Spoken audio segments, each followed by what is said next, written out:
Falta un partido para que finalice la 19ª jornada en segunda división. Ya se han jugado 10 de los 11 partidos que conforman esta jornada. Así que vamos a hablar ya, sin más dilación, de los 10 partidos disputados, empezando por el Albacete Villarreal B, que dio el pistoletazo de salida a la jornada el pasado viernes. Victoria del cuadro manchego, Albacete 2, Villarreal B 0. 2 goles en la segunda parte, uno de Agus Medina y otro de Mano Fuster, sirvieron para que el Albacete pues vuelva a recuperar esa solvencia en casa a la que nos estuvo acostumbrados al principio de la temporada. Victoria importante del Albacete ante un Villarreal B que pese a mandar un balón al larguero después del 1-0, pues pecó un poco de falta de reacción. Esta derrota deja al filial del submarino amarillo tan solo un punto por encima de los puestos de descenso, mientras el Albacete, como decía, se asienta en la zona media de la tabla. También el viernes se jugó otro partido en el Stadium Stadium de Cornellá. Español 1, Real Zaragoza 1, un partido igualado en el que el Español tomó la delantera al empezar el segundo tiempo con un buen gol de cabeza de Edu Expósito, pero escasos minutos después de ese tanto del equipo periquito llegó la jugada determinante del partido, la expulsión por roja directa de Calero después de una entrada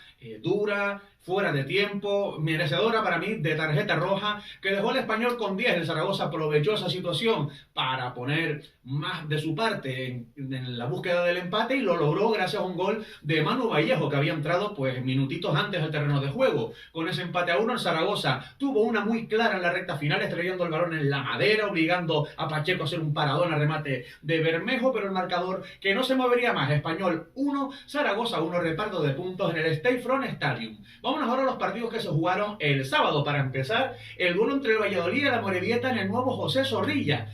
Valladolid 2, Amorebieta 1. Victoria sufrida del equipo vallisoletano ante una Amorebieta que después de esta derrota ha destituido a su entrenador al término de lo que llevamos de jornada. El Amorebieta, que pese a perder, comenzó bien, yendo en la primera parte de menos a más, y antes de marcar el 0-1 en un gran cabezazo de Manu Hernando a la salida de un córner, pues el equipo vasco tuvo dos ocasiones muy claras para adelantarse en el marcador. Lo evitó Masip con dos buenas intervenciones. Con 0-1 se llevó el descanso, pero el cuadro pucelano, que tenía muchas bajas de cara a este encuentro, pues fue capaz de remontar el partido, marcando un gol en una jugada que vino de un saque de banda, en la que yo creo que el portero y defensa de la Amorebieta se durmieron, y luego con un gol en la recta final del canterano Salazar, que también había marcado la jornada de Copa del Rey disputada entre semanas. Así que el Valladolid gana 2-1 a la Amorebieta, que destituye a su entrenador. El cuadro pucelano asalta la zona de ascenso directo, y la asalta porque el Sporting de Gijón, que era el segundo clasificado, cayó derrotado, tropezó en el Molinón. Sporting de Gijón 0, Levante 0. El Levante Unión Deportiva, que suma un punto en uno de los campos más complicados de la categoría, pero se puede ir con una sensación agridulce el Levante. ¿Por qué? Porque pese a empatar en el Molinón, lo hizo jugando unos 40 minutos en superioridad numérica, y para mí el Sporting, tanto jugando 11 contra 11 como 10 contra 11, pues fue superior al Levante.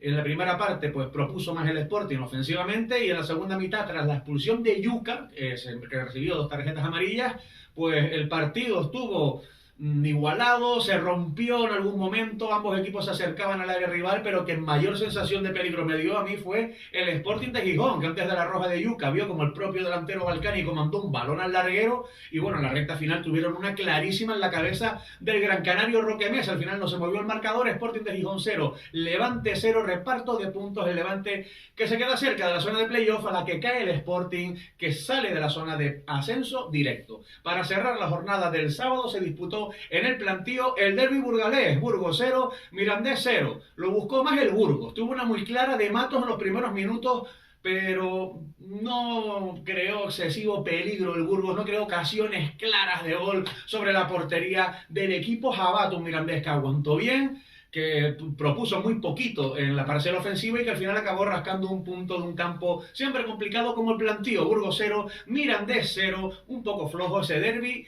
que nos ofrecieron los equipos burgaleses. Continuamos ahora con los partidos del domingo, empezando por una de las sorpresas de la jornada, aunque bueno, tal y como está el FC, puede que no sea tan sorpresa. Elche 1, Cartagena 2.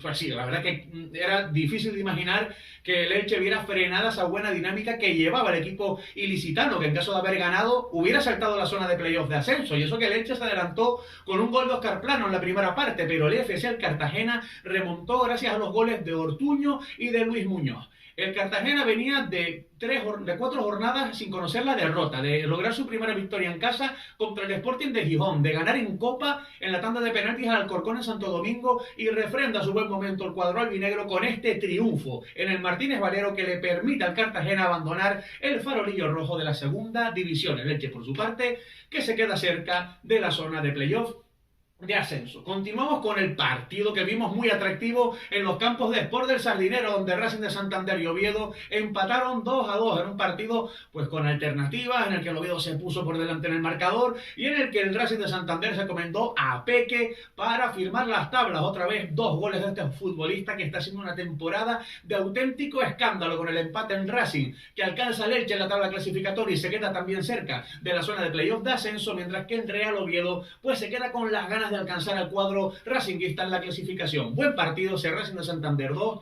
Oviedo 2, como también estuvo entretenido el partido que vimos en Ipurúa, donde Eibar y Andorra también empataron 2-2, un partido en el que se adelantó el Andorra bastante pronto gracias a un gol de Iker Benito, pero el Eibar no se vino abajo y el equipo armero remontó, le dio la vuelta al marcador en la primera parte, así que se marchó 2-1 al descanso el equipo local. Sin embargo, tras la reanudación se le complicó el partido al Eibar con la expulsión de Sergio Álvarez por doble amonestación.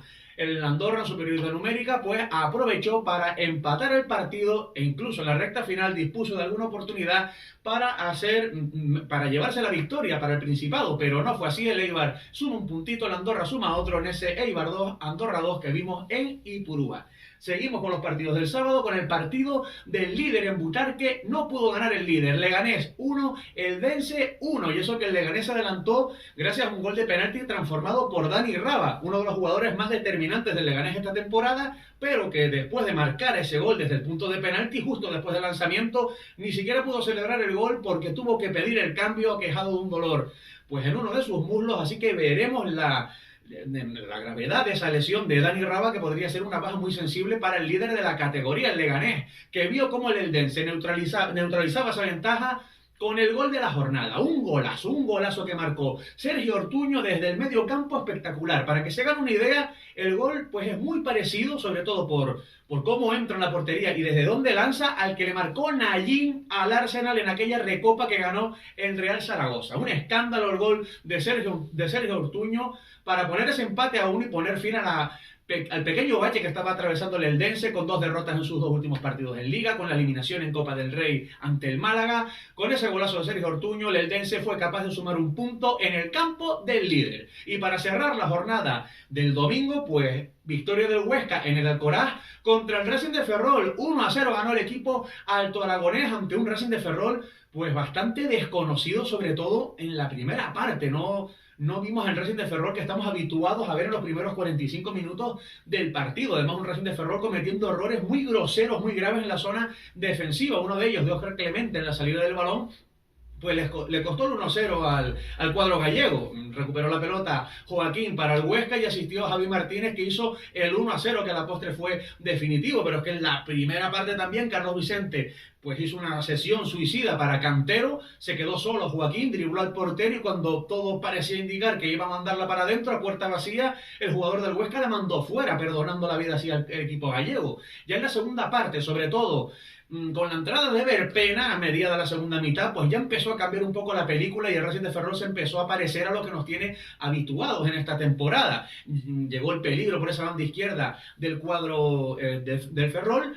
Hubo una jugada polémica en la que el árbitro había pitado un penalti de Oben sobre Carlos Vicente. El VAR entró a revisarlo y sacó al árbitro de su error y dejó sin señalar esa pena máxima que a lo mejor le hubiera dado el empate al Racing de Ferrol, que queda derrotado, baja un puesto, pero sigue en zona de playoff de ascenso. El Huesca, con esta victoria importantísima, se sitúa a un punto de la zona de permanencia. Y este lunes a las 8 de la tarde, hora canaria, a las 9 hora peninsular, llegará la guinda del pastel, el partido que pondrá el punto y final a esta jornada 19. Tenerife Alcorcón en el Heliodoro Rodríguez López. Un Tenerife que si gana se pondría séptimo y tan solo a un punto de la zona de playoff de ascenso, mientras que la agrupación deportiva Alcorcón pues debuta Nafti como técnico alfarero en Liga, ya lo hizo en Copa, y bueno, necesita puntuar el Alcorcón si no quiere terminar la jornada como farolillo rojo de la categoría. Tenerife Alcorcón esta noche, este lunes, para poner el punto y final a una jornada 19 que nos deja la tabla clasificatoria encabezada por el Leganés, con 37 puntos, seguido del Valladolid con 35 en zona de playoff, con 33 puntos. Tercero el Sporting de Gijón, cuarto el Español con 32, 31 para el Eibar, que es quinto, sexto Racing de Ferrol, también con 31, y por la zona baja el Villarreal B, quinto por la cola con 20 puntos, le sigue muy de cerca en descenso 19º el Huesca con 19, más abajo aparece el FC que abandona el farolillo rojo, el Cartagena ahora con 15 puntos, y cerrando la tabla Amorebieta con 14 y el Alcorcón también con 14, a expensas de lo que hagan los alfareros en el partido que se jugará esta tarde noche en el Heliodoro. ¿Qué te ha parecido la jornada número 19 de Segunda División? Coméntalo, dale me gusta y hablemos del fútbol de plata.